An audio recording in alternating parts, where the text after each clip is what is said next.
Le suicide est un sujet sensible et souvent mal compris. Il existe des mythes courants autour du suicide tels que le fait de croire que parler de cela peut encourager des comportements suicidaires. En réalité, il est important, mesdames et messieurs, de briser ces idées fausses et d'être conscient, bien évidemment, des ressources disponibles pour aider les personnes en crise. Le suicide, on en parle aujourd'hui sur la Cour commune.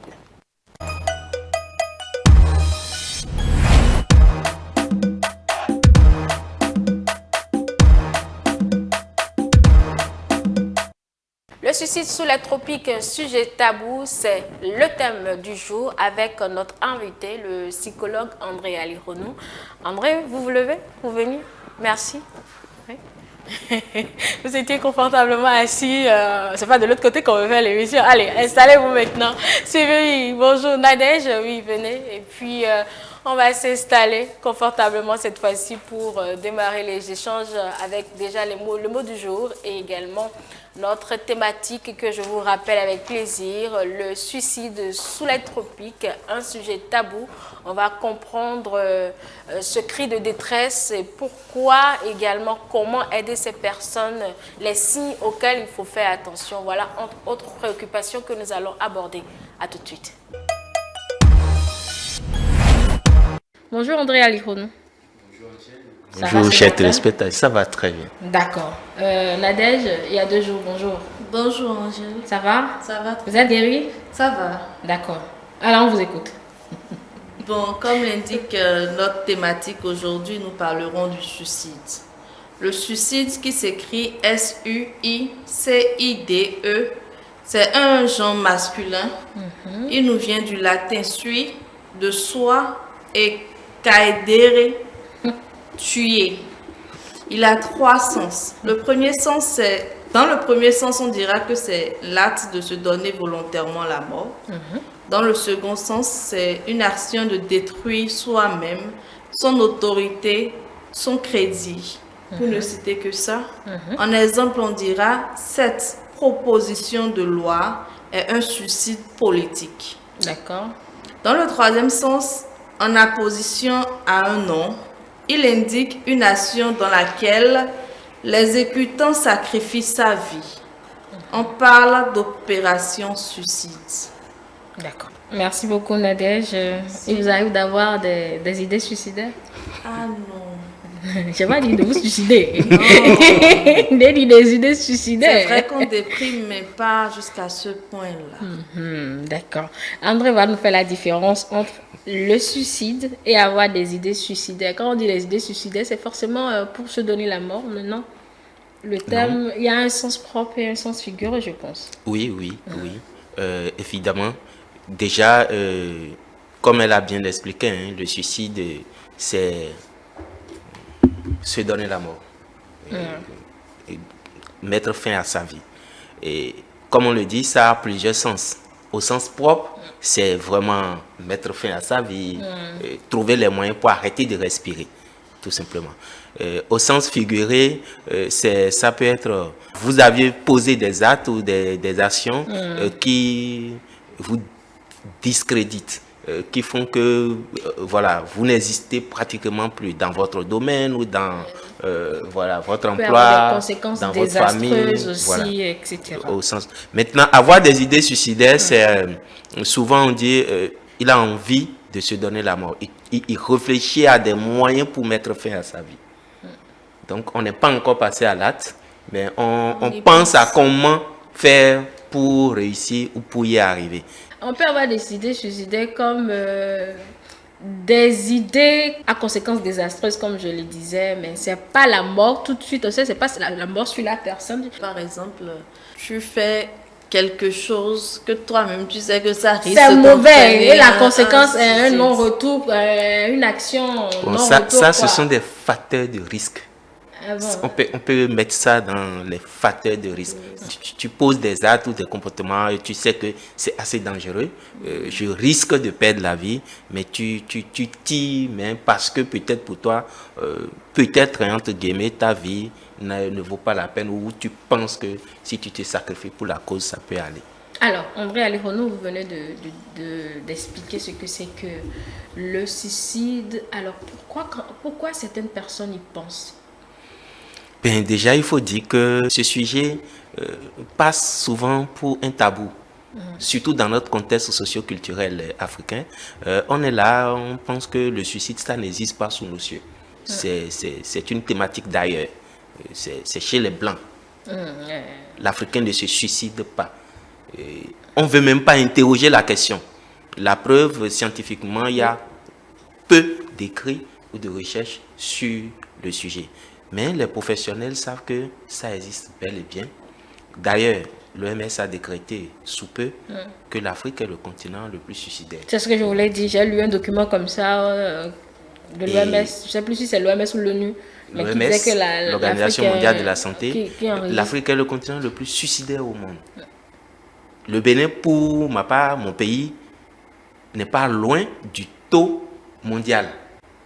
Juste pour dire que la chose existe bel et bien sous nos cieux, quelles que soient voilà, les explications qu'on donne à notre communauté, à notre vie commune. Oui. Mais il faut dire que le mal est profond. Et là, il faut aller chercher qu'est-ce qui cause ça. Pourquoi l'Afrique, qui est censée avoir les outils, entre guillemets, pour qu'on ait la force de vivre. Oui, parce qu'on forge notre mental assez solidement pour qu'on ne pense pas du tout à cet acte de déteste. Et mieux encore, quand on questionne un peu nos pratiques socio-culturelles, on constate ou on entend que l'Africain, la mort n'est pas la fin de la vie pour l'Africain. Pour ne pas dire, mieux encore pour l'Africain subsaharien, la mort n'est pas la fin de la vie. Nous tous, on sait que nos ancêtres, nos parents décédés continuent de vivre. Ils sont là. Ils vivent avec nous au quotidien. Pour ceux qui ont vécu un peu au village, la nuit, vous ne pouvez pas jeter l'eau en désordre parce que les morts sont avec nous. Bref, juste pour dire que la mort n'est pas la fin de la vie. Donc ce qu'on évite en se donnant la mort, eh bien, c'est pas que c'est... C'est pas que vous allez cesser de vivre. Voilà, dans notre conception. Et puis les problèmes donc, qu'est-ce qui va m'amener maintenant à dire, je vais arrêter de vivre?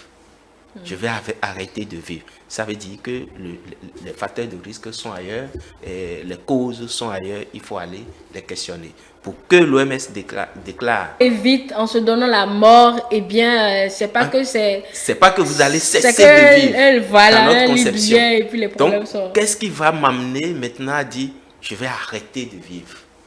Je vais arrêter de vivre. Ça veut dire que les facteurs de risque sont une transition qui heurte nos sensibilités, vient questionner nos acquis, j'ai envie de dire notre base d'être, de penser, notre base de qui nous sommes, notre base identitaire. Et ces questionnements font que, n'ayant pas de réponse, et avec toutes les difficultés, les conflits que cela engendre, voilà, on est versé facilement à abandonner tout simplement. Parce que se suicider, c'est abandonner. J'arrête. Je n'en peux plus. Je n'ai plus les moyens d'atteindre l'objectif. Donc, j'abandonne tout simplement. Alors, entre autres causes, on peut aller chercher. Il y a déjà les conflits sur le continent. Sur le continent, les conflits, quel genre de conflits Les guerres qui sont là partout. Le terrorisme, ça peut conduire au suicide. Entre autres causes. Ok. Et il y a déjà... excusez-moi beaucoup et je parle de façon générale, je ne suis pas politique, moi je parle de façon avec le regard, j'ai envie de dire, du citoyen lambda. Il y a la famine, il y a le chômage, pour ne pas dire tous ces conflits qui nous entourent, ces conflits au quotidien, mais il y a aussi la mutation, j'ai envie de dire, la modernisation mal approprié, comment dire, la mauvaise adaptation du nouveau africain, excusez-moi les mots que j'emploie pour qu'on se comprenne, du nouveau africain face à cette mondialisation, cette globalisation dans laquelle il ne se sent plus, où il ne se retrouve plus. Et il y a beaucoup de difficultés à s'adapter et Du coup, quand on paie tous les moyens, on se dit, bon, pourquoi moi? J'ai tout fait et je n'y arrive pas. Alors, à quoi bon de poursuivre? Je vais y mettre fin. C'est vrai qu'en plus de tous ces facteurs, on peut aussi citer les maladies mentales, qui sont aussi des facteurs de risque. Et là, la maladie mentale, la personne ne détient plus son moi. Mais il y a des signes, il y a des symptômes qui amènent l'individu, qui sont des facteurs de risque, qui amènent l'individu à se suicider. Et cela s'explique. Par exemple, si vous avez des hallucinations auditives ou visuelles, où vous pensez que, bon, vous entendez une voix qui vous dit va te jeter dans la mer, va te jeter du haut de l'immeuble, va te suicider. Bon, la personne qui entend et qui est convaincue va y aller. La personne qui pense que la mer, c'est la route, qui veut marcher dessus et qui ne sait pas nager, etc. Ou qui pense que, bon, qui est en plein milieu de la voie, mais qui pense être dans son lit et se coucher, je ne sais pas, un peu les hallucinations, dans le cas de certaines psychoses pathologiques, peuvent amener l'individu à se suicider. Cela s'explique. Bon, aujourd'hui, la cause, comme je le disais, pour l'Africain est d'autant plus à déplorer parce que on sait que l'un des premiers facteurs de risque du suicide, c'est la dépression, le stress, comment dire, j'ai envie de dire, les soucis. Donc, quand la dépression... Les ruptures amoureuses aussi. Tout ça, aujourd'hui, la pression. Ces facteurs vont entraîner une dépression et quand vous n'allez pas avoir les moyens de gérer votre dépression, alors vous allez peut-être penser à mettre fin à la vie parce qu'elle est un peu trop difficile à vivre. Donc, pour parler un peu des causes et pourquoi est-ce que on décrète aujourd'hui que l'Afrique est ce continent à risque, dont, entre autres, le Bénin, parce que quand on prend l'OMS, on dit que le taux de suicide en moyenne dans le monde, je crois que c'est 11%, pardon, 11 pour 100 000 habitants. Et le Bénin qui tourne autour des 9 pour 100 000 habitants, on n'est pas loin. Mais par contre, il y a des pays africains qui ont un taux très bas, 2 pour 100 000. Il y a d'autres qui sont à 23 pour 100 000. Qui sont élevés, plus élevés. Mais en même temps, on explique que ce qu'il faut pour accompagner, par exemple, les professionnels de la santé mentale, psychiatres, psychologues, le quota qu'il faut pour accompagner les pays africains sont les moins dotés. Quand on prend un pays comme le Kenya, par exemple, qui a, entre guillemets, un niveau de développement appréciable, bon, qui se retrouve autour de 60 et quelques, non, je crois 6 000 pour le tout de psychiatres, alors que chez moi ici, vous voyez, on atteint à peine la vingtaine. 20 psychiatres. Moins 20 psychiatres, pratiquement. Bon, il y a des psychologues qui sont rajoutés. Bon, psychologue, là, c'est encore ça. Psychologue professionnel, il n'y a que récemment que l'État essaie de faire le travail de recruter plus ou moins des psychologues cliniciens pour pouvoir intervenir. Mais quand vous allez, par exemple, vous voyez dans toute cette population du Nord, ils ont combien de psychiatres? Et quand je parle de 20 psychiatres, ce n'est pas 20 psychiatres qui sont consacrés, une vingtaine, je n'ai pas les chiffres exacts, mais je pense que ça doit avoisiner une vingtaine. Ce n'est pas une vingtaine ou 20 psychiatres qui sont purement consacrés à la psychiatrie, à l'accompagnement psychiatrique des 12 millions, je crois, que nous sommes. Non. Bon.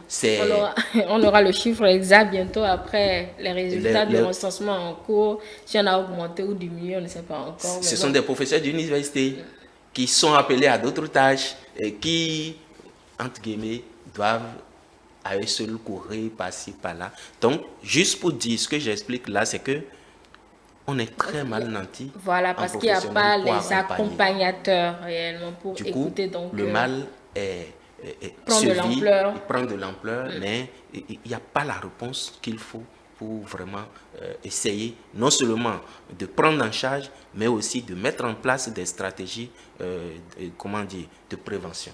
D'accord. Alors, parmi les causes, est-ce qu'il n'y a pas le fait qu'on voit faire ailleurs? Non, effectivement, vous voyez, je dis tout de suite que sous nos cieux, c'est un sujet très contrastant. Parce que, voilà, dans notre conception, la vie est sacrée. Pour l'Africain, la vie est sacrée, sous toutes ses formes. Et voilà que la communauté ne tolère même pas ça. Si vous êtes une personne qui a essayé une fois d'attenter à votre vie et que votre entourage l'assure, vous risquez d'être isolé parce que tout de suite, vous n'êtes pas une personne de bonne moralité. Quelqu'un qui tente à sa vie, est-ce que cette personne est fréquentable? C'est ce que la communauté, pour ne pas dire l'opinion publique, vous renvoie comme image. Du coup, ça fait qu'on a peur de le dire, mais il y a les religions, je vais dire, importées. Il y a la mondialisation, il y a le modernisme qui nous amène à voir que lorsque je suis déçu, j'ai aimé ce jeune homme ou cette jeune femme, au point où c'est le centre de ma vie, et voilà, elle a décidé que son bonheur se trouve ailleurs, moi je ne peux pas l'accepter, sans elle, ça ne vaut plus le coup, la vie ne vaut plus le coup d'être vécue, donc voilà. Ailleurs, on se suicide pour ça. Mais n'oublions pas, ailleurs, ce qu'on voit souvent, c'est dans les films. Et les personnes ne meurent pas réellement. Il faudrait déjà savoir faire la différence, avoir la capacité de comprendre que dans les films, c'est juste des acteurs, donc un jeu d'acteurs. Ce sont des acteurs et aussi, c'est pas tout à fait la réalité. C'est une réalité mimée, mise en scène. Donc, il faut quand même qu'on fasse ce recul et dire... Voilà, est-ce que tout espoir est vraiment perdu? Est-ce que ça vaut vraiment le coup que je mette fin à ma vie ou pas? Donc oui, on regarde d'ailleurs souvent, c'est cette couche d'adolescents, de jeunes adultes qui est malheureusement, j'ai envie de dire vulnérable, qui est prise en partie.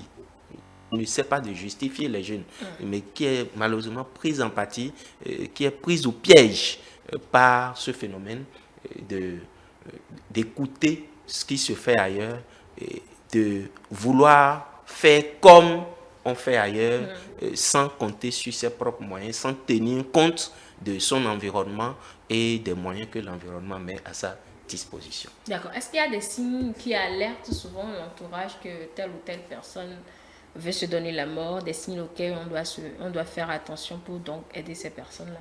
Oui. Très souvent, très souvent, avant de pouvoir passer à l'acte, l'individu avertit toujours. L'individu avertit toujours. Il dira, j'en ai marre, je n'en peux plus, j'ai trop de difficultés, je pense que la mort vaut mieux. Il va vous dire ces genres de phrases-là pour vous dire... Mais quand on est dépensé, parfois on le dit toutefois sans penser à la mort réellement. C'est qu'on est épuisé, fatigué de se battre parce qu'on se bat mais ça ne marche pas, on est déprimé et tout. Exactement. On n'a pas tout... En tout cas, j'aime bien cette réflexion parce que c'est exactement l'attitude qu'on a. Il est juste en train de dire qu'il en a marre, qu'il est fatigué. Et on l'écoute là comme ça et puis c'est fini. On ne sait pas de dire attention, c'est un SOS. Il est en train d'appeler au secours. Parce que jusqu'à ce que je vienne te dire que tu sois mon épouse, mon père ou ma mère ou ma soeur, mon frère, etc., mon collègue ou un ami, jusqu'à ce que je vienne te dire, j'ai beaucoup de difficultés, je n'en peux plus. Vraiment, je fais tout et je n'y arrive pas. Ça, c'est déjà assez à la main. Mais le fait de banaliser, de penser que bon, il est venu m'en parler, ok, il ne va pas aller à l'acte. Ça fait plus un rejet, une déception pour l'individu. Parce qu'il a fait l'effort de venir te le dire. Mais bon, toi, entre guillemets, on dit souvent, moi aussi j'ai mes difficultés. Ben ouais, j'en ai aussi, toi aussi tu en as, donc chacun fait voilà. avec, parce que d'autant plus si c'est que vous êtes seul dans la vie, vous vous battez tout seul, vous n'avez pas d'aide, on peut avoir ces pensées, mais c'est pas qu'on veut forcément se donner la mort, c'est peut-être un instant de désespoir, un instant de détresse, un instant je sais pas, de dépression, mais bon, peut-être que c'est ceux qui ont un mind un peu plus fort qui se relèvent facilement, c'est cela. Un instant de désespoir est un grand facteur de risque dans le suicide. D'accord. Donc, chaque fois que quelqu'un autour de nous va essayer d'exprimer son désespoir, prenons ça au sérieux, tout simplement. Donc, prenons vraiment ça au sérieux, parce que l'expression désespoir pour lui est un pas vers, j'ai envie de dire, une solution. Il cherche une solution en dehors de lui-même. Mais lorsque il n'est pas écouté et qu'il passe, il va essayer encore de le dire autrement. Il ne va pas être écouté. Il va essayer encore de le dire autrement. Il ne va pas être écouté. Écoutez, il va se dire, bon, je suis vraiment seul. Il n'y a rien, je sais tout, rien ne marche. Donc, qu'est-ce qu'il faut? C'est se donner la mort. Donc, voilà un peu... pour moi, voilà. Oui, Nadège. Pensez-vous qu'on pourra vraiment remédier à cela si vraiment l'État mettait les moyens à profit? Parce qu'il ne faut pas oublier, hein, le psychologue est là, on discute avec lui et tout, mais au fond, il ne vit pas avec nous, il ne vit pas la chose avec nous. Donc, les pensées et tout ça, pensez-vous vraiment que si l'État mettait vraiment les moyens, est-ce que ça remédiait vraiment à ça? Non, non, non. Ça va être utopique de penser qu'on va supprimer, j'ai envie de dire quoi, ce phénomène-là ou cet état. Non, c'est pas possible, quels que soient les moyens que l'État va mettre.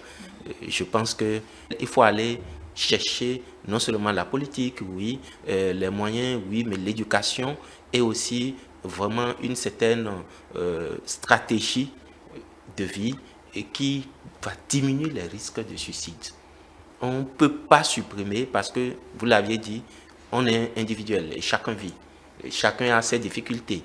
Mais il faut pouvoir nous amener à penser que tout n'est pas fini. Parce que, comme je le dis, hein, pour les malades mentaux, par exemple, vous n'allez pas, quel que soit ce que vous allez mettre, vous allez diminuer le risque, mais il peut y avoir un cas. Il peut y avoir certains cas. Donc, oui, on va mettre les moyens. L'idéal, c'est cela déjà. Parce que dans notre cas au Bénin, les moyens manquent énormément. Énormément. Et il faut pouvoir vraiment penser à cela.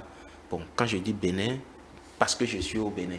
Mais malheureusement, c'est toute l'Afrique, j'ai envie de dire toute l'Afrique de l'Ouest qui est concernée par la même chose. Vous allez en Côte d'Ivoire, ce n'est pas différent. Vous allez au Togo, au Burkina, au Sénégal, où ça semble être un peu évolué, ce n'est pas différent. On a les mêmes difficultés en termes d'allocation, de politique en santé mentale. N'est-ce pas parce qu'on ne comprend pas ou peut-être qu'on ne le perçoit pas ou on ne l'accepte pas? Vous savez, j'ai envie de dire, c'est comme si on est dans un déni.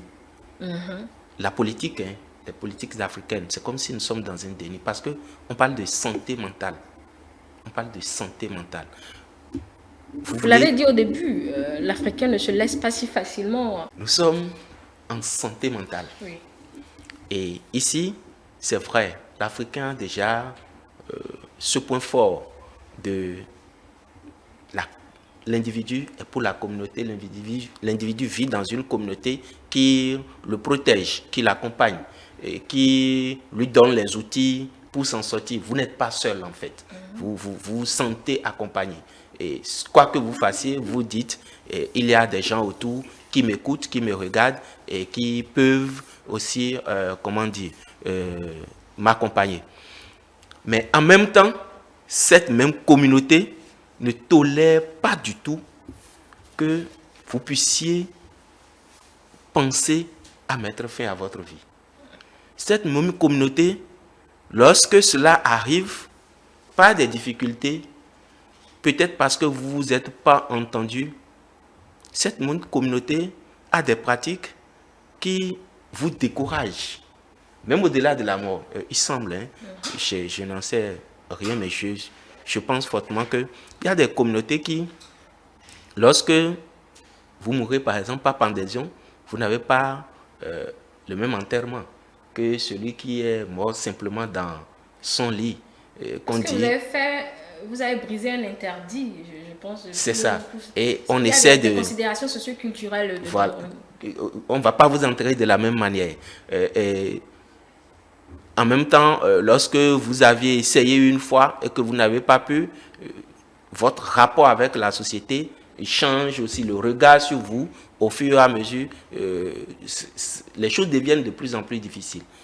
Mais il ne faut pas oublier que, en plus de ça, que cette même communauté est déjà, j'ai envie de dire, a une réaction contradictoire sur la question, vous accompagne, mais ne tolère pas et n'accepte pas, cette même communauté essaie de donner des explications à votre acte. Rarement, on explique dans nos us et coutumes que ce sont mes difficultés au quotidien qui m'ont amené à penser que la vie ne vaut plus le coup d'être vécue, mais qu'il vaut mieux que je mette fin à ma vie. On pense que c'est la tante à côté, on pense que c'est tel, on pense, cela je laisse ça aux spécialistes encore, on pense que c'est elle qui lui a prononcé des paroles incantatoires qui l'ont poussé à aller se suicider. Même si cela existe dans des rares cas, je pense qu'on explique un peu trop facilement l'acte suicidaire, si bien qu'on n'arrive pas à chiffrer cela dans nos communautés. Mais pour revenir à la question, qui est, vous avez dit... Le déni. Pardon? Le déni. Le déni de cela dans nos... C'est que nous parlons de santé mentale. Nous parlons donc de santé mentale. Et santé mentale, nos politiques, excusez-moi, mais font comme si on peut faire tout ou on peut faire quelque chose en dehors de la santé mentale. Que ce soit des enseignants, que ce soit, j'ai envie de dire, toute la population, l'éducation, le sport, la recherche, tout ce qu'on veut, tout tourne autour de la santé mentale. Tout ce qu'on fait dans notre métier ici, les journalistes, que ce soit dans la médecine, dans l'éducation, dans l'enseignement, tout ce qu'on veut, on parle d'un bon état de santé mentale. Si vous êtes bien dans votre peau, dans votre tête, vous allez être meilleur, vous allez donner de meilleurs résultats. Alors, pourquoi est-ce que c'est la santé mentale qui est, j'ai envie de dire, l'enfant malade en termes de budget, l'enfant négligé en termes de budget de tous nos ministères et j'ai envie de dire, de tous nos États? C'est la partie, pour ne pas dire, le point où on met moins de finances. C'est là qu'on néglige le plus, alors que c'est la base de tous les autres bons résultats qu'on voudrait avoir. Pour vous, on néglige un peu trop la santé mentale. C'est ce que je retiens de ce que vous avez dit. D'accord, peut-être. Hein, je ne dis pas que c'est faux, mais peut-être. Mais est-ce de ce que vous avez dépeint là, la responsabilité collective familiale, elle est où dans tout ça, monsieur André Alironou? Si quelque part, peut-être, l'État a été défaillant, mais nous qui sommes dans la cellule familiale avec cette personne en détresse-là, comment nous accueillons son détresse en réalité? Comment nous l'accompagnons? Est-ce que nous sommes même éduqués à accompagner ces cas? Est-ce que nous avons l'art et la manière de répondre à ces situations-là? Ça, c'est la question qui viendra tout de suite, monsieur Alironou. Ben, justement, et nous l'avions dit tout à l'heure aussi, hein, c'est que notre regard modifie aussi le comportement de l'individu. Ça commence toujours dans son environnement. Il ne va pas sortir de l'environnement pour aller parce que la personne cherche autour d'elle des oreilles bienveillantes pour pouvoir l'écouter. Et donc, quand on n'arrive pas à donner réponse pas forcément ce que la personne entend. Comme vous l'aviez dit, on n'est pas focalisé sur ce que la personne nous dit, mais on cherche tout de suite à expliquer ou à dire à la personne, tu n'as pas de raison de penser que tout est fini. On ne l'écoute pas en fait. Donc, notre négligence vis-à-vis de ce membre de la famille est aussi fatale pour lui. Mais si on l'écoute, on n'apporte pas une solution précise à sa préoccupation. Ça ne règle pas le problème en réalité aussi. Vous savez, ce n'est pas dans tous les cas que vous allez apporter solution. Certaines personnes en difficulté ont juste besoin d'être écoutées. Juste, moi, il m'arrive, souvent je m'en plains, des patients qui viennent, il a des montagnes de situations, et parce que vous l'aviez écouté, vous lui avez accordé le temps de l'écoute une fois, au plus 2 fois, il ne revient plus vers vous. C'est vrai que je m'en plains dans le cas où il ne revient plus, il ne respecte plus les rendez-vous jusqu'à ce qu'il ait à nouveau des problèmes. Mais pour certains, et j'en ai déjà vu plusieurs, il ne reviendra plus.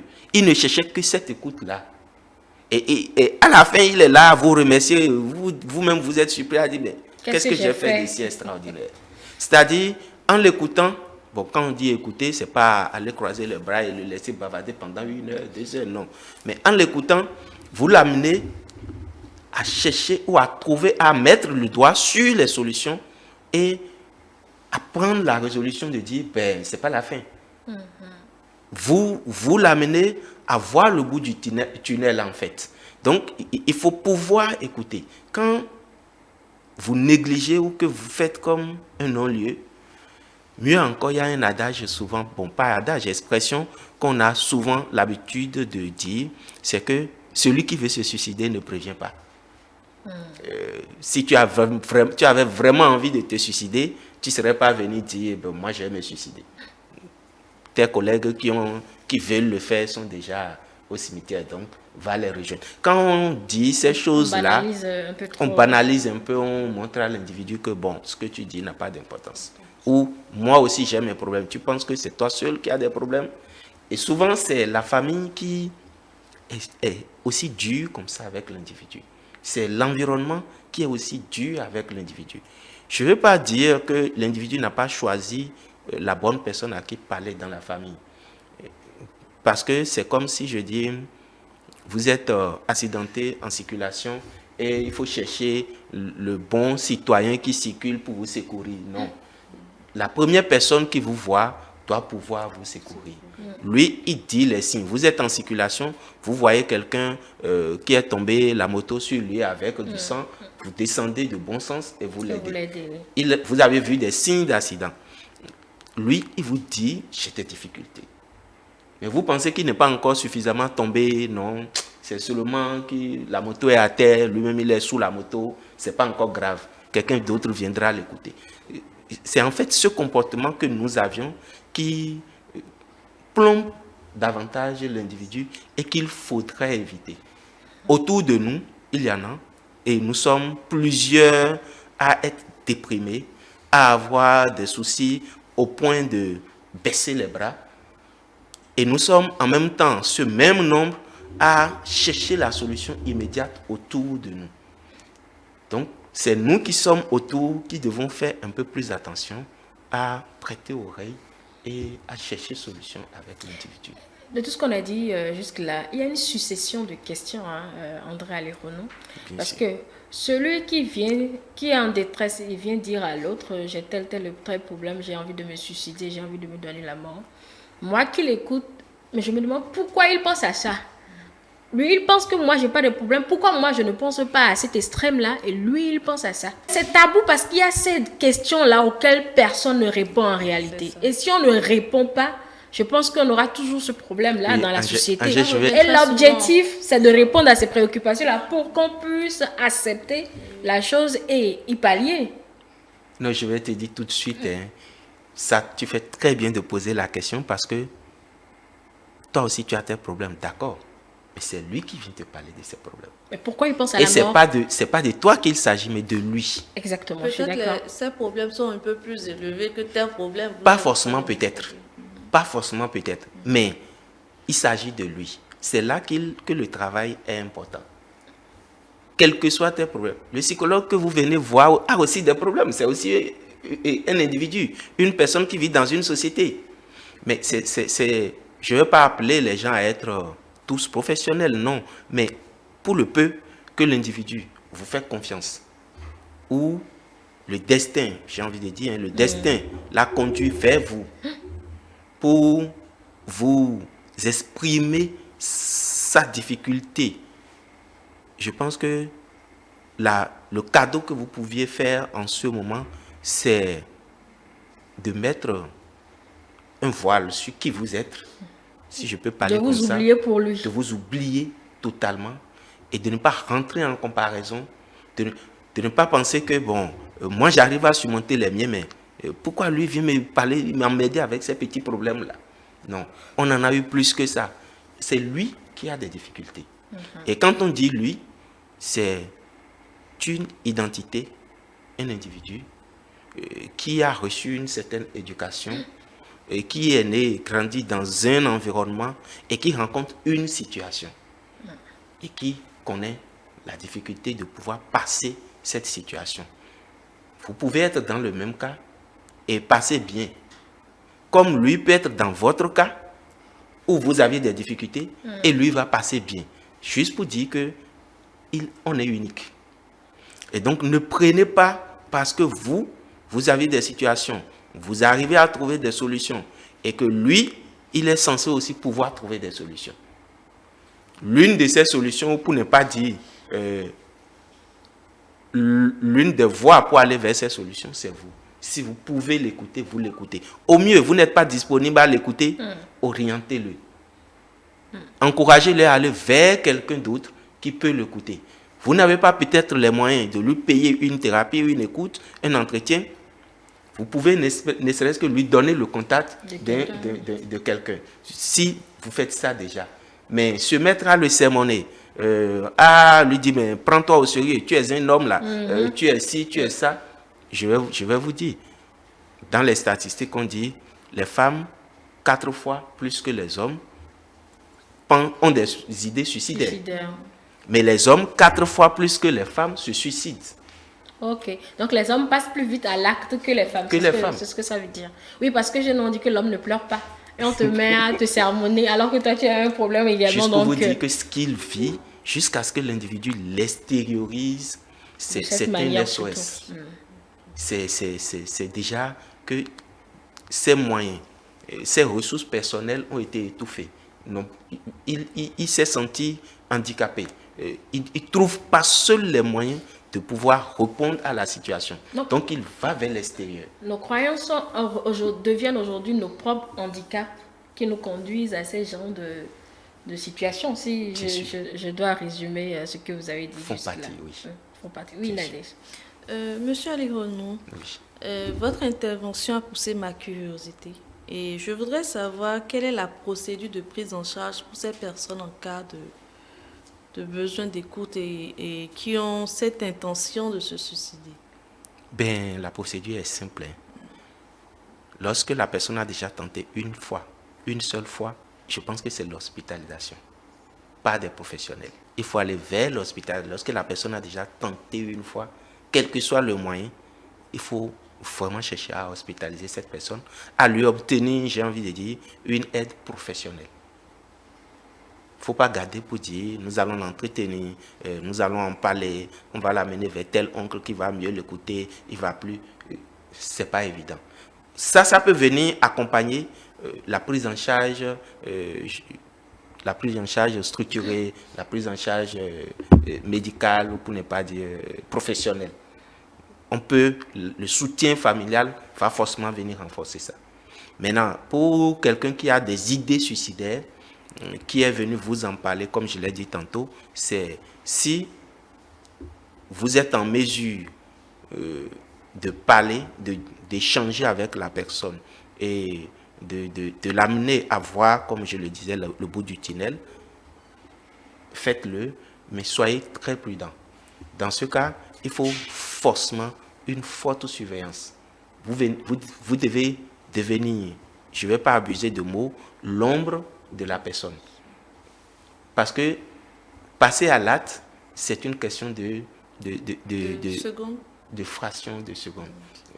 C'est une petite situation, un mot dans la circulation, ou dans la relation, dans la communication, qui peut changer encore les choses à son niveau. Parce que n'oubliez pas, c'est dans la tête que ça se passe. Donc, c'est important de solliciter l'aide de professionnels et de se faire vraiment accompagner. Soyez rassurés, aucun professionnel ne va essayer d'accompagner quelqu'un qui a eu des idées suicidaires sans associer son environnement familial ou ses amis ou personne ne pourra faire cette prise en charge. On va forcément vous associer. Justement, quand vous parlez de professionnels, quels sont ces professionnels à part les psychiatres? Parce que je suis sûre que nos téléspectateurs... Psychiatre, psychologue.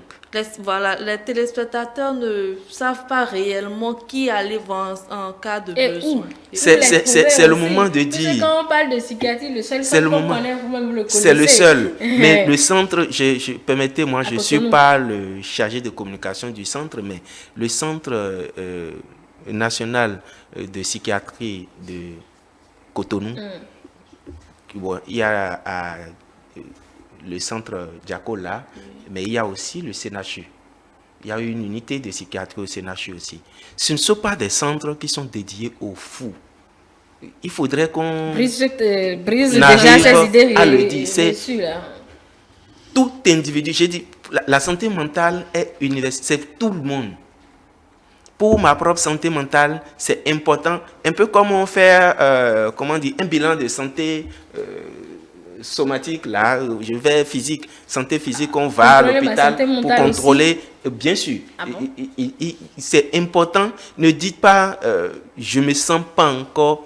Vous voyez, vous pensez que dans votre boulot ici, en tant que journaliste, vous ne gérez pas de stress? Interrogez les journalistes, ils vous diront. Et comment est-ce que vous évacuez ces stress-là au quotidien? Quel mécanisme vous avez mis en place? Parce que ce que vous vivez ici, pour le peu que j'observe, c'est assez stressant. Maintenant, ajoutez à la famille. Ajoutez à vous-même vos propres projets, votre quotidien. Ajoutez à l'église, il faut le dire. Pour les croyants. Bon, ou bien à la religion. Toujours pour les croyants. Toujours pour les croyants, oui. Tout ça cumulé, comment est-ce que vous arrivez à l'évacuer au quotidien, en semaine, par mois et dans l'année? Comment vous arrivez? Donc vous cumulez tout ça. On cumule. Et on se dit, bon, tant que ce n'est pas encore arrivé, je me porte bien. Non. L'autre chose qu'on fait souvent, c'est des stupéfiants. Du café, de l'alcool, la cigarette ou à l'extrême, la drogue pour se booster. Pour se booster par la simple fatigue qu'on ressent du fait du stress. C'est une alarme pour vous dire, le corps vous dit, j'ai besoin de me reposer. Mais on va mettre 2-3 tasses de café pour bien se réveiller, mais vous êtes en train d'intoxiquer le corps, pour ne pas dire intoxiquer votre bien-être mental. Et ça a besoin que vous alliez consulter pour vous requinquer, pour vous renouveler sur le plan mental. Mais non, on pense que le centre psychiatrique, c'est pour les fous. Si on me voit là-bas, on va penser que je suis fou. On va penser que je suis... Pourquoi pas on ne va pas penser que tu es parti voir un parent? Pourquoi pas on ne va pas penser que tu es parti rendre visite à un ami? Mais pourquoi est-ce qu'on est toujours fataliste? Parce que personne ne nous indique sur la santé mentale. C'est la chose à laquelle on pense le moins. C'est ce que je dis. Oui. C'est que, et malheureusement, nos politiques, notre éducation nous amène à penser que c'est l'enfant le plus négligé, le plus à négliger, alors que c'est le pilier de notre bien-être. Si on est bien, on veut être productif, on veut avoir un béné révélé, Il faut que les Béninois soient bien dans leur tête. Si on veut avoir de bons politiques qui savent parole donnée et qui savent respecter la chose publique, il faut qu'ils soient bien dans leur tête. Étant donné que nous tous, nous sommes l'État sur ce plateau ici, ceci a une contribution déjà à ce que vous dites, André Alironou. Ce n'est pas que au gouvernement béninois, c'est, on va dire, toute l'Afrique et pratiquement même les pays développés, ce n'est pas encore ce qu'on aurait voulu. Donc, vous disiez que nous prenons l'habitude d'aller faire des check-up mentaux pour voir l'état de notre santé. Exactement. Vous voyez, quand vous postulez à un poste, ne serait-ce que déjà annuel, ce serait bien fait. Ne serait-ce que annuel déjà, ce serait bien. Mais quand vous postulez à certains postes, ou même quand vous avez postulé pour une bourse, certaines bourses, on vous demande d'avoir un certificat médical, mais aussi mental. Il faut qu'on vous décrète apte à faire le travail. Entre nous, la plupart du temps, le psychiatre qui vous consulte, dans ce cadre où on demande, il ne vous a jamais vu. Vous aviez 30 ans, vous n'êtes jamais parti là. Et c'est à une consultation, c'est déjà suffisant pour dire, c'est bon, elle va bien, elle peut faire le job. Vous voyez un peu avec moi. Mais si vous aviez déjà un dossier, parce qu'en psychiatrie, ce n'est pas comme en médecine, je vais dire, en médecine générale, où vous allez, on vous prend le sang, on dit voilà, il y a tel. Il faut vous écouter, vous suivre sur une certaine période pour pouvoir faire des corrélations et dire attention, telle situation peut être pour toi un facteur de risque, tel. On en a vu des jeunes qu'on a décrétés aptes, qui sont partis à l'extérieur mais qui n'ont pas pu supporter. Ne serait-ce que le climat, ne serait-ce que l'environnement social de là-bas, ils n'ont pas supporté. Sortir et voir que personne, lui il a toujours été entouré par la famille, voilà, il n'y a personne qui pense à lui. On se dit bonjour tous les matins. Ses soeurs ont toujours tout cuisiné pour lui. Voilà, il se retrouve dans un appartement. Mais même si vous envoyez des millions dans son compte, ça ne va pas résoudre ses problèmes. Donc, juste pour dire, c'est très important d'aller vers ce check-up-là. Mais bon, il faut quand même qu'on se le dise, la santé mentale est très capitale. Ça coûte pas cher? Non. D'accord. Pas du tout. Pas plus cher que la vie. Ah, elle est bien bonne celle-là. D'accord, mais c'est quand même vrai ce que vous dites. Ça coûte pas plus cher que la vie. Alors, nous allons maintenant écouter ce que nos citoyens ont dit sur notre sujet du jour. Et on va revenir en plateau pour écouter notre réalisatrice du jour qui veut bien intervenir là-dedans. Allez, on va écouter la rue et on revient pour la suite de cette émission.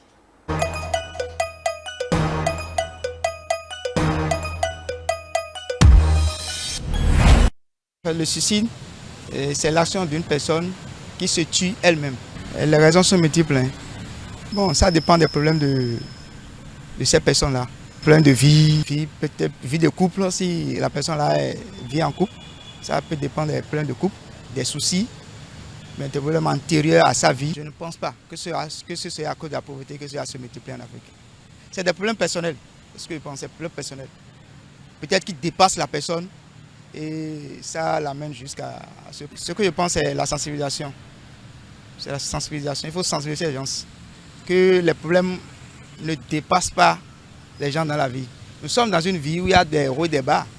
Mais quand tu te trouves dans une situation donnée et qui te dépasse, il faut forcément aller chercher quelqu'un qui peut t'apporter des solutions. Et le suicide, vraiment, je déplore ceux qui font ces actes-là, parce que c'est les soucis de la vie.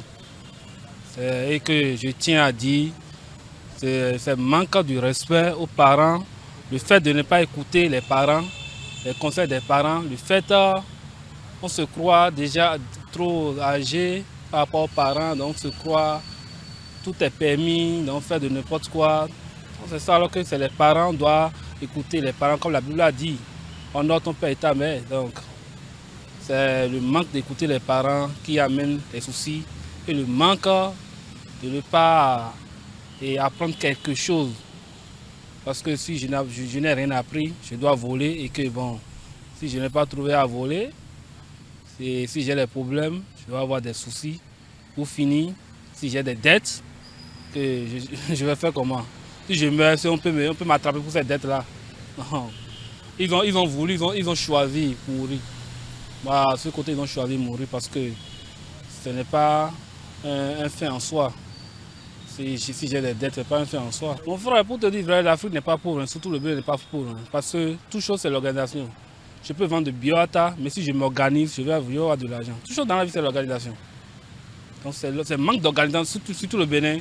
C'est un pays de pagaille et c'est un manque d'organisation. Et faire ce qu'on veut, on ne veut pas respecter les lois, on ne veut pas respecter les autorités, ce que les autorités ont dit, on veut faire ce qu'on veut. Donc c'est normal. Oui, parce que tu dois respecter la loi, ce que la loi a dit. Donc nous voulons faire. Nous aimons trop la pagaille au Bénin. On fait de n'importe quoi. Chacun veut faire sa loi. Alors que si tout le monde se lève à faire sa loi, comment le pays sera? Si tu as le souci, tu peux te suicider. Encore, ce qui se passe maintenant, là, on mange une fois par jour. Là. Ça ne va pas. Même actuellement, moi qui suis ici, là, je mange une fois par jour, j'ai des enfants. L'enfant de mon enfant est là. C'est pourquoi je suis venu rester ici pour réfléchir un peu. Il faut que le gouvernement pense beaucoup de choses à nous. Même ici que vous êtes là, tous ceux qui sont ici là, c'est le souci. Donc, il n'y a pas de travail, on ne mange pas bien, tout ça là. Donc il faut que tu sortes. C'est vite fait. Même moi qui suis ici maintenant, si vous partez, je peux se suicider. C'est la vérité. C'est la vérité. Tout le monde fait ça. Donc on peut se suicider. Il n'y a plus de travail, il n'y a rien. Si tu as de boulot et tu gagnes bien, je crois que ça va être mieux quoi. Mais si tu as des jobs, ça ne peut pas résoudre le problème que tu veux. Tu peux te suicider. C'est le boulot qui est important. Bon, le suicide, selon moi, c'est le fait qu'une personne se trouve en dépression et il y a aussi le stress qui peut causer le suicide. Et cela, ça vient d'un trouble psychiatrique. Pour qu'une personne se suicide, peut-être il traverse des difficultés et ça fait qu'il est suicidé. Et aussi chez les enfants, je peux dire, les enfants qui sont maltraités, souvent eux aussi peuvent tomber dans le suicide. Si cela se multiplie aujourd'hui dans la société et particulièrement en Afrique, c'est parce que il faut qu'on sensibilise les gens sur ça. Si on remarque aujourd'hui, il n'y a pas assez de personnes qui parlent sur le sujet. Et ça fait que de jour en jour, ça se multiplie.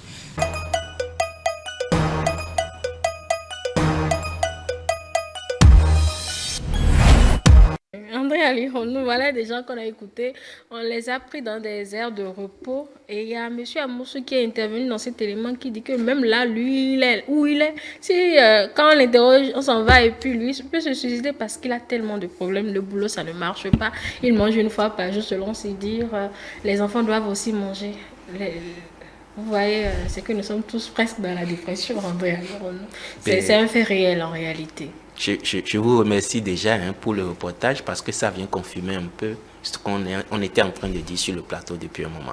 Et ça vient confirmer aussi les propos, pour ne pas dire les écrits de l'OMS à propos de notre continent. La détresse est énorme, visible de plus en plus. Heureusement, notre contribution, vous l'aviez déjà dit au départ, c'est de sensibiliser la population. Et c'est ce que nous faisons. Je pense que cela va mettre un peu plus de mots à l'oreille de nos dirigeants parce qu'il y a énormément à faire sur ce plan-là. Individuel, oui. On a dit ici un jour sur ce plateau que le Béninois ne sait pas baisser les bras. Le Béninois ne sait pas rester au chômage. Il ne sait pas rester à la maison.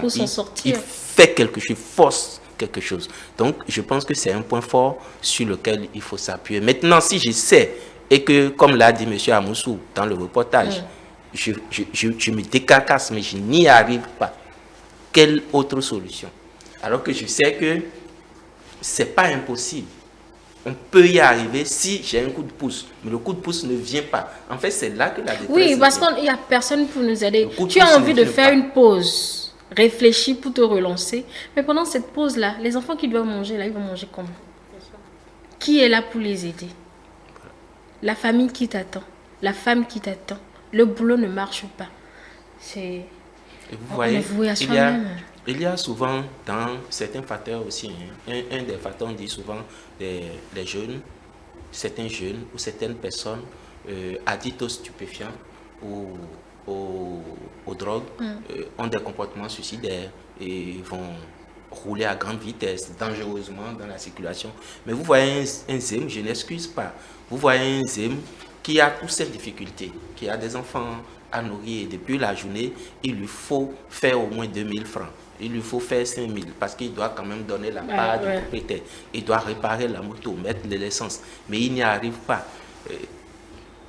Dans la circulation, il va perdre aussi la prudence. Parce qu'il va chercher à aller vite avec certains clients. Il va chercher à aller plus vite que d'autres pour avoir des clients. Et forcément, il va baisser de vigilance. Donc, il va faire une conduite dangereuse. Qu'est-ce qui l'a poussé? Pas parce que il est fou, entre guillemets. Pas parce qu'il est inconscient. Non, parce qu'il poursuit un but. Il voudrait arriver à une certaine heure, vraiment, à trouver. Ou, mieux encore, il n'a pas de faim. Le deuxième, moi, je ne sais pas, quand je roule la moto, j'ai mal dans l'épaule. Ça fait mal, le fait de conduire, d'avoir le vent sur soi, quand vous roulez sur une certaine, ça épuise. Mais le monsieur est obligé de faire 24 heures sur 24. De dormir sur la moto un moment quelque part parce que il cherche toujours le minimum pour survivre avec sa famille. Donc, tout ça peut être des facteurs. Mais la solution, vous convenez avec moi que la solution ne se trouve pas seulement à son niveau. Lui donne déjà le meilleur de lui. Il faut que l'environnement, la nature réponde à ses efforts. Mais quand il n'a pas ça, il va se sentir seul et voilà, l'acte, c'est très vite fait. Alors, comme je l'annonçais, nous avons une invitée, Cynthia Chironsa. Bonjour. Bonjour. Vous allez bien? Ça va très bien, merci. D'accord. Alors, Cynthia, nous vous écoutons parce que vous allez vouloir intervenir. Merci déjà pour l'intérêt porté à notre sujet du jour. Ah, on vous écoute. Je n'ai pas grand-chose à dire. Mais oui, j'ai quand même un peu à dire. Moi, je vais commencer mes propos déjà par un fait vécu. Je dirais, en première année d'université, il y a de cela 3 ans, 4 ans, où j'ai appris que mon professeur de philo s'est suicidé. Et ma première question, c'est de me dire, attendez, en Afrique, on se suicide. Je me dis, bon, c'était le premier cas proche de suicide que j'ai enregistré, il faut dire. Et je me dis, bon, j'écrivais avec mes camarades de classe, je dis, ah, attention, c'est quoi le truc? C'est pas un truc africain, c'est les Blancs qui se suicident là-bas. Et il faut dire que nous ne savions peut-être pas quel stress il enregistrait. Nous ne savions pas quel problème il avait, mais c'était toujours le professeur joyeux qui nous faisait rire, qui était sympa, et on apprend du jour au lendemain, bon, il s'est suicidé. Le suicide, vous voyez, moi, ce qui m'a fait venir essentiellement, c'est que beaucoup de jeunes aujourd'hui se suicident. Beaucoup plus. Dans la fleur de l'âge, on se dit, eux, ils ont quel souci, ils ont quel problème déjà, tu n'as pas d'enfant, tu n'as rien, tu n'as pas de charge, et tu t'en vas, tu te suicides. En Afrique, quand tu n'as pas d'enfant, c'est que tu n'as pas de charge. Tu n'as pas de charge. Donc, je me dis, aujourd'hui, pourquoi, la question que je me pose souvent, c'est pourquoi nous jeunes, ou bien des jeunes de mon âge, de notre âge, se lèvent aujourd'hui et n'ont pas trouvé de solution. Et la seule solution pour échapper à leur quotidien, c'est d'aller se tuer. Mot fort. C'est la mort. Angèle, c'est ta question.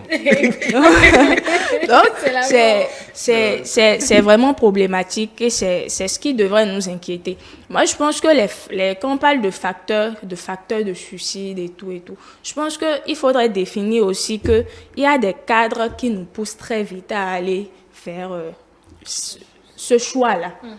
Lesquels? Dans un cadre, par exemple, familial oppressant. On te met la pression. On te force. En fait, genre, tu es jeune, tu as fini les études, tu n'as pas trouvé de travail. Tu es dans une situation amoureuse un peu bancale et tu te dis, bon, je ne peux pas vivre sans cette personne.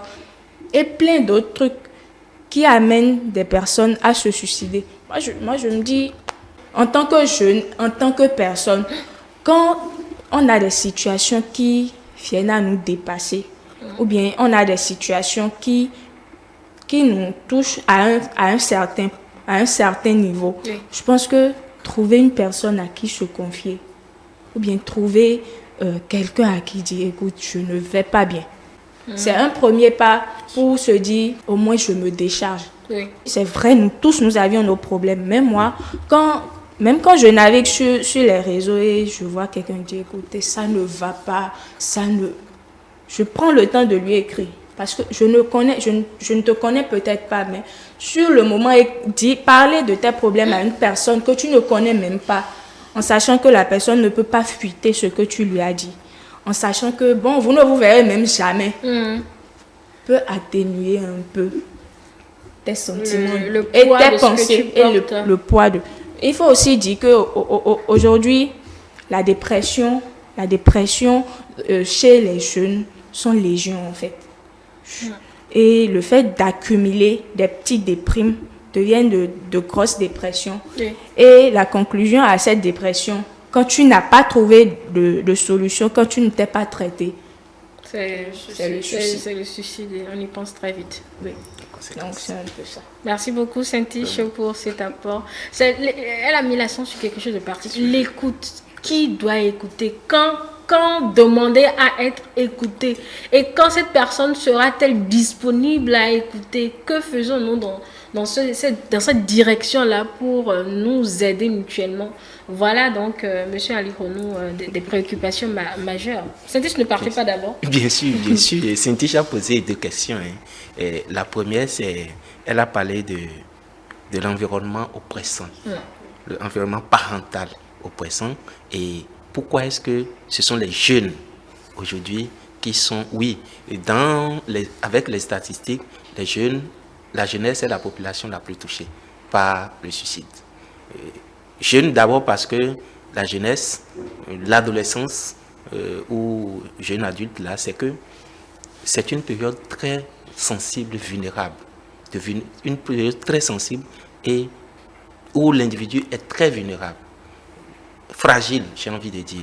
Les jeunes se cherchent, il a envie de savoir qui il est. C'est la période où il a besoin de repères personnels, où il va essayer des choses, où il aura des conduites, entre guillemets, dangereuses, pour s'éprouver, pour s'affirmer, pour s'identifier. C'est la période, par malheur, où le jeune est tout puissant. Non, l'individu est tout puissant. Il a, sur tous les plans, il est physiquement fort, mentalement, ça produit. Il a des idées, il veut avancer, il veut réaliser, il veut se construire. Et mieux encore, il veut dépasser ses aînés. Je veux faire plus qu'eux. Je me rappelle encore, il y a quelques années, un de mes professeurs, dont j'étais le nom ici, donnait comme conseil à un jeune interne psychiatre. Il lui disait, calme-toi, tu es trop chaud, il faut te calmer. Et le jeune qui lui dit, ben écoute, lui, il a été agrégé à la soixantaine. Il pense que moi, je vais attendre soixantaine pour être agrégé. Vous voyez un peu?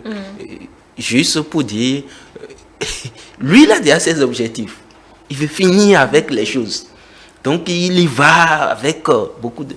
Pendant que l'autre, avec l'expérience, est en train de lui dire, tu peux encore, mais...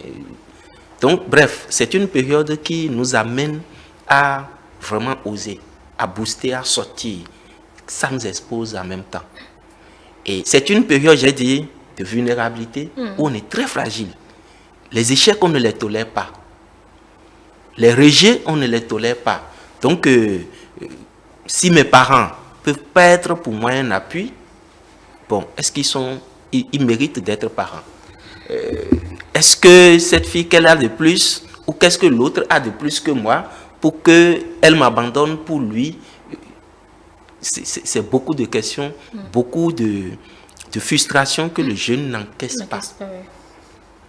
Et l'une des solutions, malheureusement, par imitation souvent, c'est parce qu'on oublie l'autre côté de pourquoi je ne fais pas davantage plus. Parce que je suis rempli de force, d'énergie à tout égard, pourquoi je ne fais pas davantage plus. Mais quand ça arrive comme ça ne vaut pas le coup d'être vécu, je me laisse. Je donne un exemple qui a été public, qui a fait les réseaux tout dernièrement, où on dit il y a une jeune fille, à Komela élève, que sa mère a insulté, ou est venue insulter à l'école, et qui s'est jetée, c'était à Komé ou à...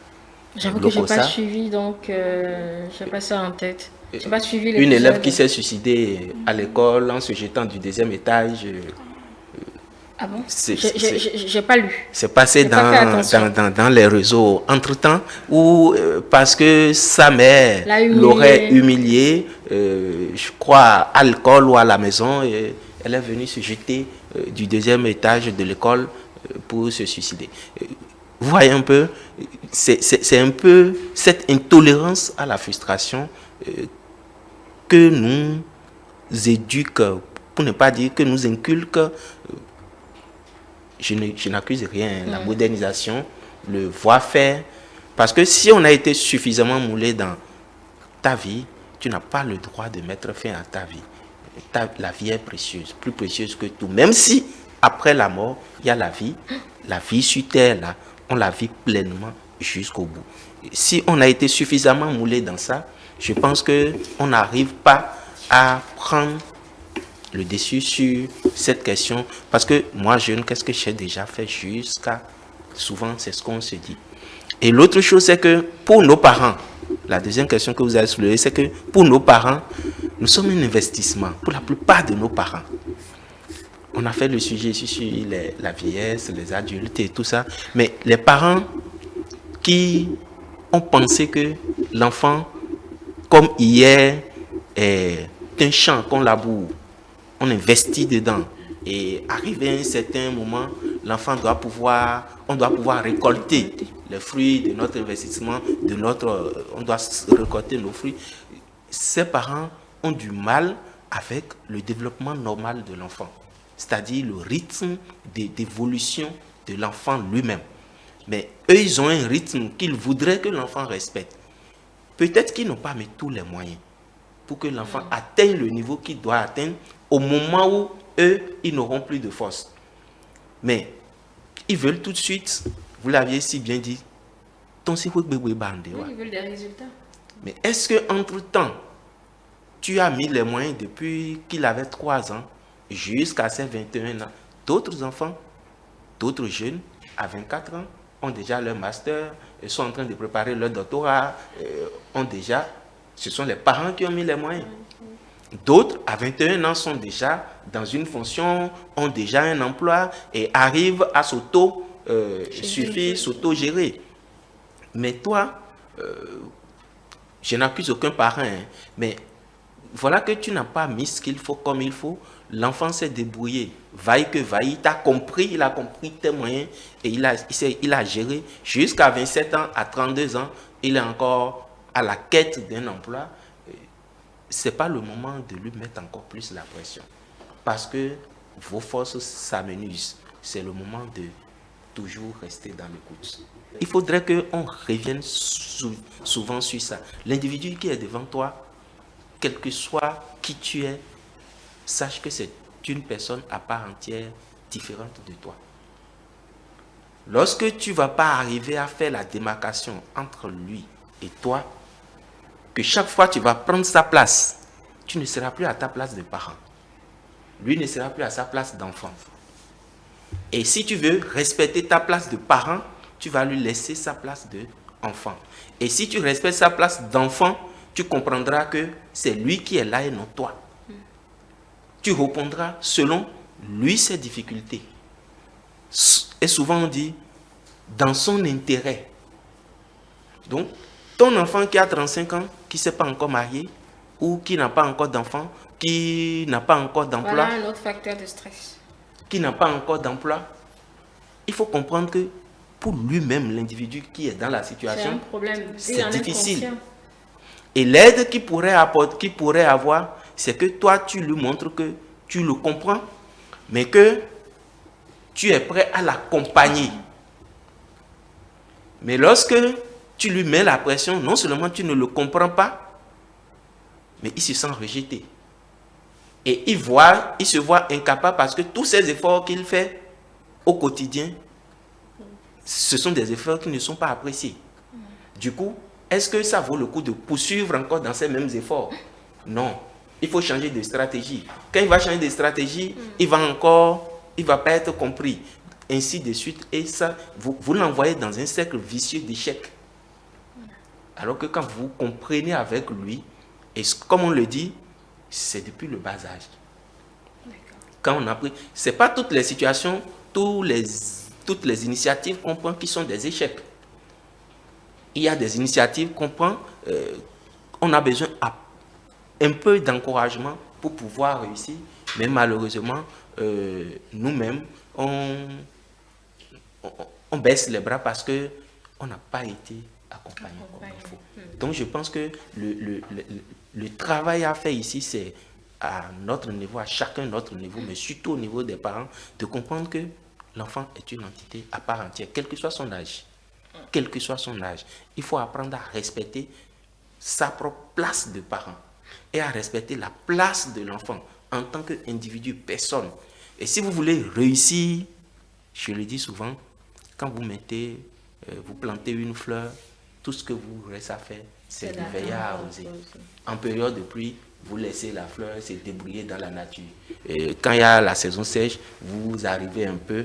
Et quand vous avez encore un peu de moyens que vous pouvez, quand vous voyez que la fleur déborde de telle branche ou tourne un peu, vous l'aidez. C'est de la même manière. Vous n'allez pas prendre la place des racines de la fleur pour dire, racine, toi pousse dans ce sens, blanche, toi pousse dans ce sens. Vous n'allez jamais faire ça. Pourquoi vous voulez le faire à vos enfants? D'accord.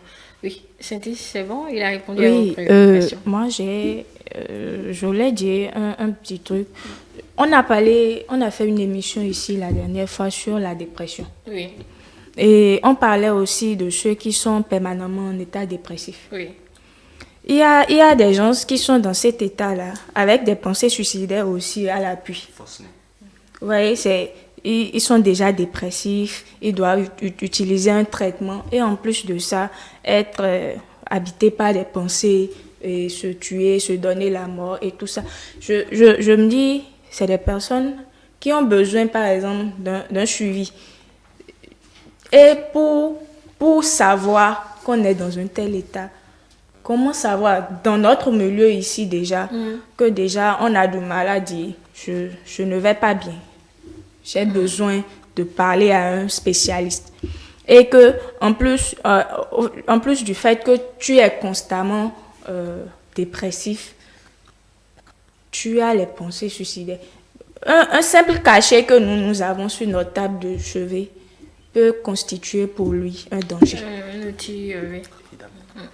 Et disons que, non, au fait, et tu te dis, bon, je ne vais pas bien, bon, je vais prendre ça là, ça va me permettre de dormir un peu, de ne plus penser à mes pensées suicidaires.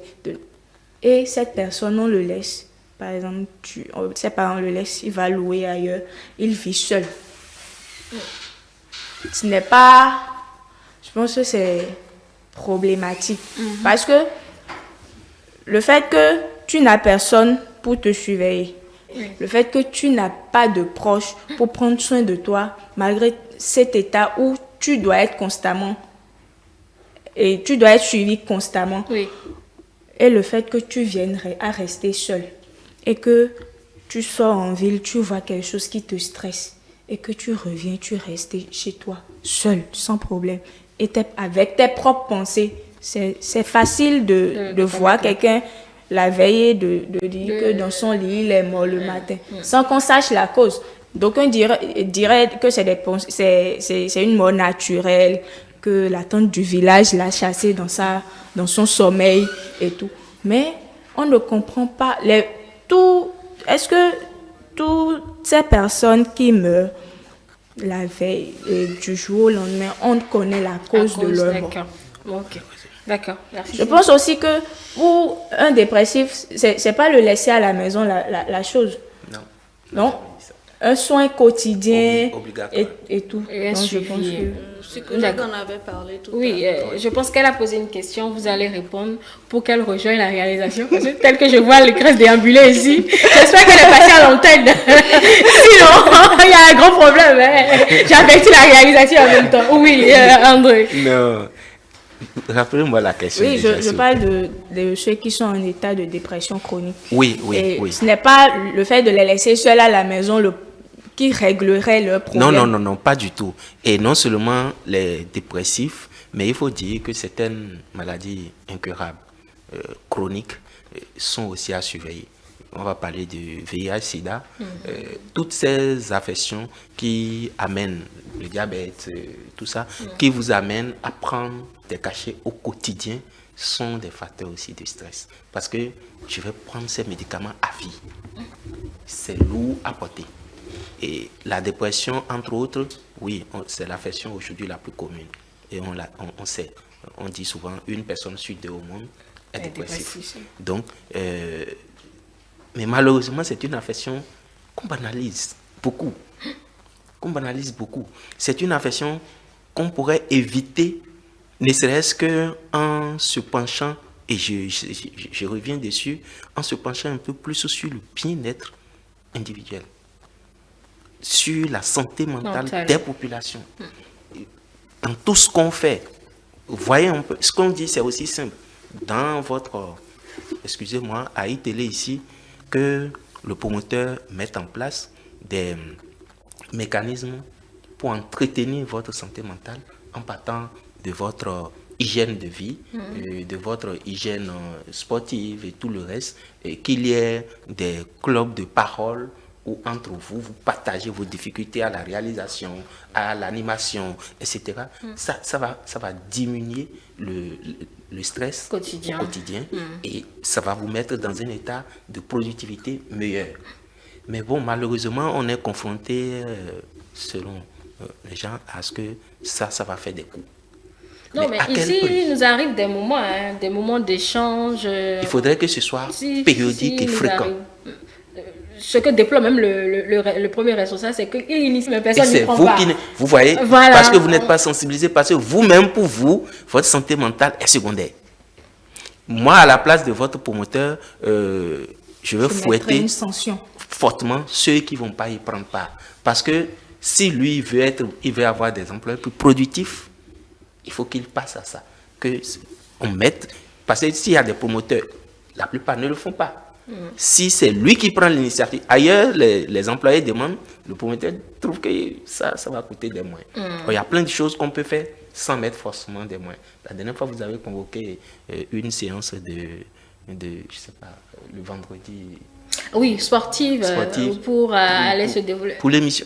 C'est une déjà, bonne initiative qui aide. On peut compter le nombre de personnes qui a fait le déplacement. On a passé l'information dans toute la maison, mais ce sont juste ceux qui prennent part à l'émission qui ont pu se déplacer. Moi-même, je n'ai pas pu me déplacer. Oui, vous non plus. Donc, voilà un peu des choses qu'on pourrait faire pour arriver. Mais fortement, les personnes dépressives sont à surveiller parce que le risque de suicide ou de tentative suicidaire est fortement élevé à ce niveau. Fortement élevé parce qu'on parle de dépression. Il est dans le vide, il est dans l'abîme, il perd tous les moyens, il se dit ça ne vaut pas la peine. Et donc, si ça ne vaut pas la peine, donc plus sa dépression est profonde, plus il va aller vers. Maintenant, si vous ajoutez, s'il est sous traitement médicamenteux et que vous ne le surveillez pas, vous le laissez gérer ces médicaments, oui, un beau jour, il va vouloir avaler tous les cachets qui sont là pour arrêter. S'il rate ça, il va tenter autrement, Merci beaucoup, Cynthie. Vous avez quelque chose à rajouter avant de partir ou c'est bon? Une dernière chose. Il faut en fait, non.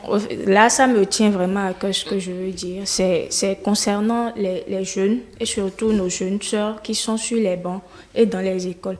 Aujourd'hui, on a parlé du fait que on ne peut pas laisser la charge à l'État de tout régler. Mais je pense qu'ailleurs, dans les établissements, on met à disposition des étudiants et des élèves un psychologue, un accompagnateur pour leur permettre de décharger un peu leurs problèmes, leurs fardeaux, pour leur permettre de se concentrer, au départ, leur permettre de se concentrer sur leurs études. Parce qu'un enfant en amont qui a des problèmes à la maison, qui a des stress qu'il gère, ne peut pas venir en classe et être posé, recevoir l'instruction qu'on est en train de lui donner. Donc, je demanderais aussi à ce que ici au Bénin ou bien en Afrique, qu'on pense à ce genre de stratagème pour permettre aux étudiants et aux élèves de s'extérioriser. Et aussi dire qu'au Bénin, on ne s'extériorise pas. On garde pour nous, on se dit, écoute, il faut être fort, il faut être vaillant et tout. Non, je pense qu'aujourd'hui, on perd tout à tout garder pour soi. On se dégrade la santé à tout garder pour soi. Et je me dis, si vous aviez un problème, si vous aviez quelque chose qui vous tient à cœur, qui vous fait, en tout cas, qui vous empêche de dormir, parlez-en à quelqu'un.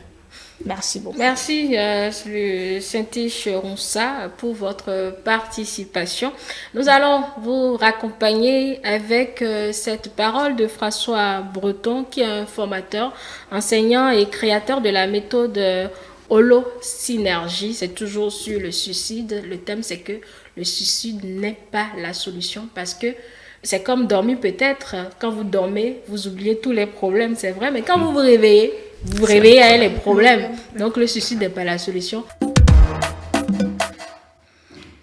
Voilà, de retour sur ce plateau après le passage de Saint-Iche Ronsa, notre réalisatrice du jour. Et vous pouvez faire comme elle, interagir avec nous sur la thématique du jour, parce que c'est une thématique commune. Vous pouvez nous laisser vos messages. Nous allons vous lire dans nos prochaines émissions. Et je passe pas déjà ce canal pour vous rappeler que très bientôt, l'émission sera en direct exclusivement tous les vendredis. D'ici juin, ça va être possible. Donc, merci de nous être fidèles. Vos préoccupations sont prises en compte au fur et à mesure. Alors, on revient avec une préoccupation de Nadège. Oui, ma préoccupation va toujours à l'endroit de M. Alironou, qui, depuis qu'on a commencé l'émission, a développé le fait qu'on doit s'ouvrir et de s'exprimer pour pouvoir avoir une solution à nos problèmes, bien résoudre le cas. Je voudrais savoir, pour ces individus qui n'ont pas toujours envie de s'ouvrir, dans ces cas-là, comment on repère tout de suite que la personne a un problème? Ben oui, comme nous l'avions dit au départ, il y a des signes qui montrent que l'individu, dans son comportement déjà, vous allez voir un laisser-aller. Voilà, il abandonne les choses, il ne va plus à son job quotidien. Il peut laisser le boulot, se négliger déjà, arrêter de prendre soin de soi, ne plus trouver goût à la vie, et avoir des propos comme je pense que j'ai fait l'effort, c'est bon, il faut mettre fin aux choses. Ça ne vaut plus le coup, bientôt moi je vais arrêter tout ça, tu vas aller où? Il ne vous dira pas. Donc il y a déjà ces négligences-là, et vous allez, dans ses propos, dans ses justifications, il vous parlera d'impuissance, c'est-à-dire qu'il est inefficace, il est impuissant face aux situations, aux difficultés, voilà, un peu tout ça. Il n'a pas les moyens de réussir, il est incapable, et tout ça. Donc déjà, quand tout ça vient, il faut que ça sonne votre alerte, que vous dites, attention, il y a un problème. Parce que, oui, l'appel au secours, quand l'individu le dit personnellement, c'est bon. Il demande le soutien. Mais nous ne sommes pas tous constitués de la même manière, parce que certains d'entre nous n'ont pas la facilité de demander de l'aide. Ces personnes-là, encore malades, ça va se renforcer. Bon, malades, en difficulté, ça va se renforcer davantage. Et c'est l'entourage qui peut être attentif, qui doit être attentif et observateur pour pouvoir savoir qu'il y a souci. Vous voyez un individu qui s'enferme. Ne donner aucun signe. Dans ce cas, aucun signe. Dans ce cas, c'est un peu comme très... l'exemple que Saint-Tiche a donné tout à l'heure. C'est vous qui êtes toujours joyeux, vous qui êtes toujours de bonne humeur, mais du jour C'est très au lendemain, vous rare. partez. C'est très rare. Très, très rare, je le dis. Mais il peut arriver, mais c'est très rare. Mais on donne toujours un signe. C'est-à-dire quoi? Vous qui êtes toujours joyeux, vous aviez toujours été joyeux. Mais lorsque vous allez traverser des difficultés, vous allez être, entre guillemets, maladroit dans votre expression de joie. Vous allez voir que, comment je vais dire ça, le degré d'expression de joie va augmenter. Il va être joyeux à un niveau, c'est-à-dire, c'est vrai qu'il a l'habitude d'amuser, mais ça va augmenter d'une certaine manière ou ça va diminuer d'intensité. Donc, il faut faire attention. Arrivé à cette étape-là, est-ce qu'il vaut mieux encore le faire à soi et communiquer avec lui, ou bien c'est tout de suite une alerte où il faut déjà appeler un spécialiste du domaine? Non, c'est ce que nous disons, c'est au cas par cas. Hein. Il y a des moments où, lorsque vous constatez un individu, par exemple, qui s'est replié sur lui, qui s'est enfermé dans sa chambre, qui se néglige, qui ne mange pas et qui ne veut plus aller au boulot, qui ne veut pas, vous appelez de l'aide. Prioritairement, vous essayez d'abord de briser, de rentrer en contact. Est-ce qu'il ferme tout? Bon, pour votre sécurité et pour ne pas dire pour sa sécurité, vous êtes obligé de l'aider en appelant de l'aide. Forcer la porte, peut-être les sapeurs-pompiers, pour venir constater est-ce qu'il est encore vivant, qu'est-ce qu'il fait dedans. Ben, il s'est enfermé, ça fait 3 jours, sans manger, sans sortir. C'est déjà assez alarmant. Vous n'allez pas garder pour dire, bon, j'ai peur d'aller vers lui. Non. Pour sa santé, vous êtes obligé d'appeler de l'aide. Les sapeurs vont venir peut-être forcer la porte et le sortir et l'envoyer à l'hôpital pour sa prise en charge.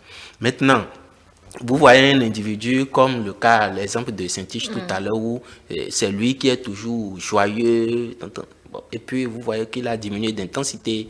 Sur les sujets qu'il présentait simplement, il ne le fait plus du tout, mais il garde toujours son air joyeux. Tout de suite, on se dit, il y a quelque chose qui ne va pas.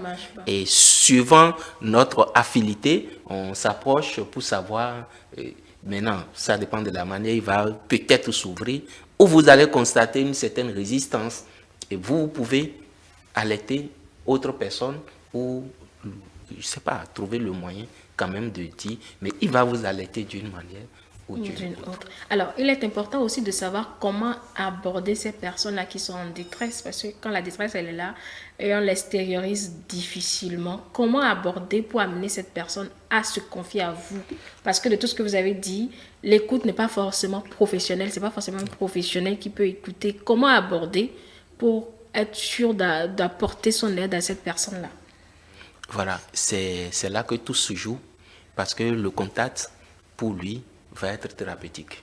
Et qui va aller vers cette personne, comment y aller pour qu'il puisse s'ouvrir. C'est ça le plus important. Ce n'est pas forcément la personne qui a constaté qui doit se donner la mission de pouvoir résoudre le problème de l'individu. Quand vous voulez approcher des gens comme ça, il faut aussi être stratégique. Mais le plus fort, c'est qu'il faut se départir de soi. Vous n'y allez pas pour vous comparer ou pour le réprimander. Ça, il faudrait qu'on évite vraiment de le faire. On va également mettre l'accent sur l'objectif n'est forcément pas de lui trouver solution au problème si c'est des solutions matérielles que la personne cherche. Ce n'est pas l'objectif, mais l'objectif c'est bien l'écoute tout au moins. Oui, parce que ici, il ne se suicide pas parce qu'il n'a pas les solutions matérielles, parce qu'il échoue. Je donne l'exemple de M. Amoussou. M. Amoussou a dit, vous pouvez partir et moi-même je vais me suicider. Parce que difficilement je trouve à manger une fois, je fais zim. Vous voyez déjà comment c'est difficile. C'est parce que malgré ses efforts, il n'y arrive pas qu'il va penser. Donc, ici, si on reste focalisé sur, voilà tout ce qu'il va me dire, moi-même j'ai mes problèmes, je ne peux pas lui trouver de solution, je pense que si on réfléchit comme ça, on ne va jamais aider. Tout de suite, ce n'est pas pour aller lui apporter solution. Pour lui donner ce résoudre ou lui donner ce qu'il attend. D'abord, vous lui donnez, ça va. Ici, c'est l'accompagner à savoir que ce n'est pas la dernière solution qui est le suicide et qu'il n'a pas fini de faire les efforts pour dire que tout est fini. Donc, c'est l'amener, comme je l'ai dit tantôt, à voir le bout du tunnel, à savoir que la route est encore longue, j'ai encore du chemin à faire, il y a encore des éléments sur le chemin que je peux exploiter pour m'en sortir. Et c'est là que le travail se fait. Donc quand nous on se met dans la logique de je n'ai pas de moyens moi-même, j'ai déjà des difficultés, je ne peux pas le prendre en charge, je peux pas, vous n'allez pas sauver tout le monde autour de vous. Donc il faut rester focalisé sur comment est-ce que je vais l'écouter, comment je peux faciliter son écoute ou comment je peux accompagner son écoute. D'accord. Merci beaucoup André Alironou. Nadège, vous avez une autre préoccupation ou bien quelqu'un d'autre a une autre préoccupation? Parce que c'est une émission commune, c'est un fait de société, donc si d'autres... Il y a les cadres, vous n'avez pas de préoccupation. Non, parce que nous on a fini. Hein. Peut-être que vous allez lui exposer cela à la fin. Et si vous avez besoin aussi de parler, contactez-nous, nous allons vous mettre André Alironou. Là je suis très sérieuse. Nous allons vous mettre André Alironou à disposition pour qu'il vous écoute parce qu'il est psychologue. C'est pour ça d'ailleurs qu'il est sur ce plateau. Nous avons tous besoin à un moment donné de nous exprimer, de parler à quelqu'un de nos difficultés. Ce n'est pas forcément financier. Les difficultés ne sont pas que financières. Nous avons des difficultés émotionnelles, nous avons des difficultés. Donc, voilà, donc c'est dans tous les domaines. Ce n'est pas forcément une histoire d'argent. L'argent ne règle pas non plus tous les problèmes. Même si, bon, parfois, l'argent nous donne le sourire. Voilà, merci beaucoup André Alironou. Mesdames et messieurs, merci de nous avoir suivis. Merci de nous rester fidèles. On va se donner rendez-vous demain avec le même plaisir.